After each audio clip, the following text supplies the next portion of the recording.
Hola, yo soy Babu y esto es Pergamientos, mi canal sobre libros.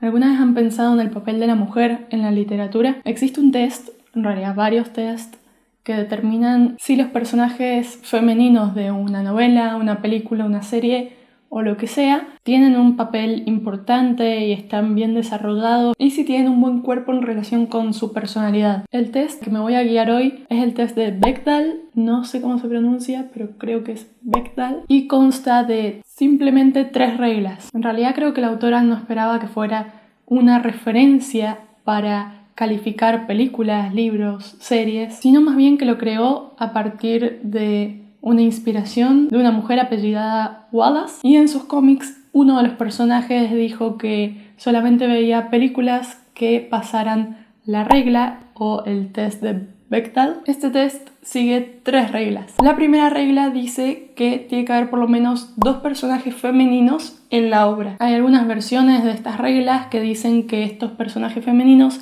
deben tener un nombre, no pueden llamarse chica 1 y chica 2 en el guión. Número 2, que estos personajes femeninos se hablen entre sí en algún momento. Y número 3, que esta conversación no se trate sobre un hombre, que sea cualquier tema, pero que no sea sobre un hombre. Y no se refiere solamente a hombres en relación amorosa, que no hablen sobre su padre, sus hermanos, sus tíos, sus mejores amigos, que no hablen de hombres, que hablen de cualquier otra cosa, y estas 3 reglas harán que la obra pase este test. El test no quiere decir que un libro sea bueno o malo, nada más nos va a mostrar cómo en la mayoría de las obras, sean literarias, sean de cine, los personajes femeninos a veces son de relleno o le dan razón de ser al personaje masculino, pero en otros casos nos muestran cómo estos personajes son independientes, son mujeres independientes, son mujeres que se valen por sí mismas y que valen de algo en la historia, que no están ahí porque sí. Y ahora me gustaría ver algunos ejemplos que pasan el test y otros que no pasan el test. Voy a empezar con Stephen King, que es uno de mis autores favoritos, diciendo, por ejemplo, que El cuerpo, que es mi novela favorita de él, no pasa el test. Es mi historia favorita de todas en la vida y no pasa este test. Es decir, no es necesario que un libro nos vaya a gustar o no gustar. Incluso a veces las novelas tienen una justificación de por qué no hay mujeres o por qué las mujeres no están tan desarrolladas o demás. Y un caso de Stephen King en el que sí pasa el test sería Carrie. Carrie tiene más de un personaje femenino con nombre. Por ejemplo, Carrie y Sue. Estos personajes se hablan entre sí, sí, Carrie habla con más de un personaje femenino, por ejemplo con su profesora, con Sue, con su madre, todas ellas con un nombre. Y número 3, estos personajes femeninos tienen una conversación que no se trata sobre hombres, sí.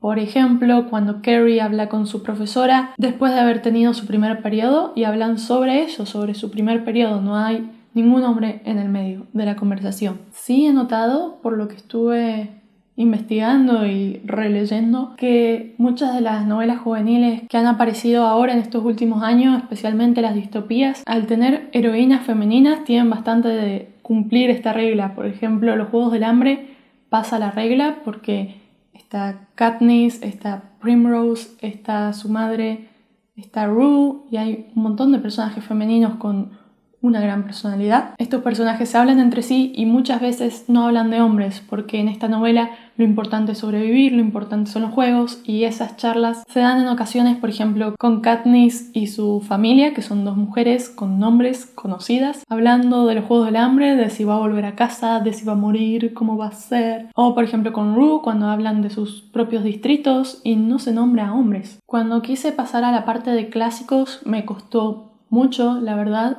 Además de, después de tanto tiempo de no haberlas leído, no me acuerdo bien las escenas. Entonces, por ejemplo, Ana Karenina, no tengo idea de si hubo alguna conversación.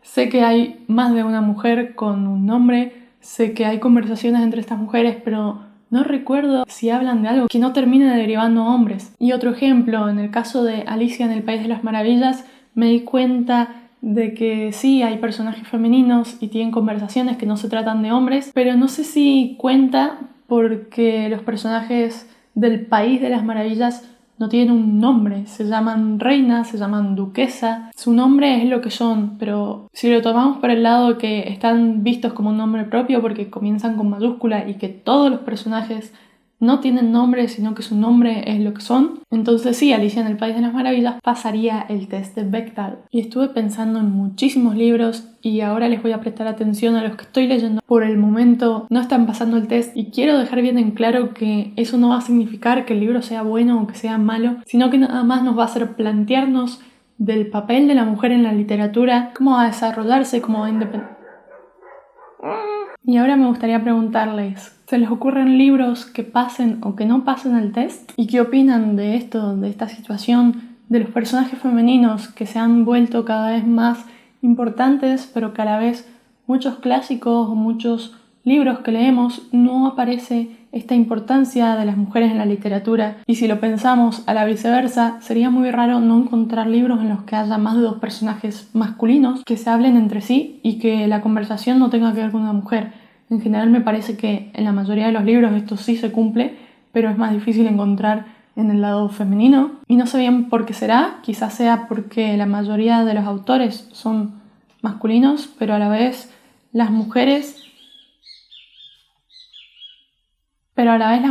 que han triunfado en esto de la escritura o que han escrito al menos una novela, ¿por qué será que le dan más importancia a los personajes masculinos o femeninos? Quizás no haya razón, pero sí es interesante plantear que esto es real, que al menos a mí quizás me falte mucho por leer, y sí, me falta mucho por leer, pero a la vez en la mayoría de mis libros me costó muchísimo encontrar unas pocas opciones que sí pasaran la regla. Aún así no creo que este test determine si un escritor es machista o feminista o si una novela es machista o feminista. Quizás sus personajes, su filosofía no quiera representar superioridad en los personajes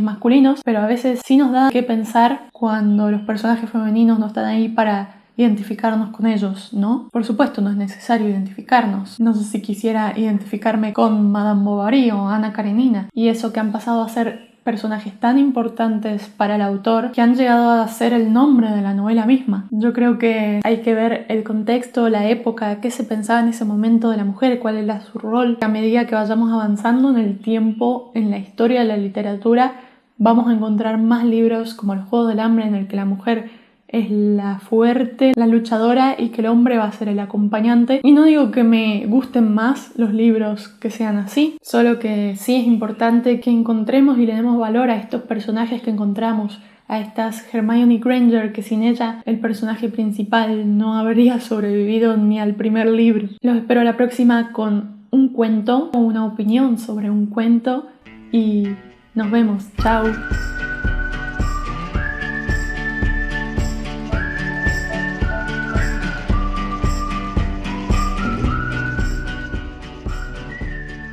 Son todos unos libros blancos que quizás hayan visto. Como son todos iguales, se ven muy bonitos a mi parecer. Sobre todo cuando despierto de noche tras haber visto en sueños el granizo que caía en sus ojos abiertos. Capítulo 1 de Edith Butler.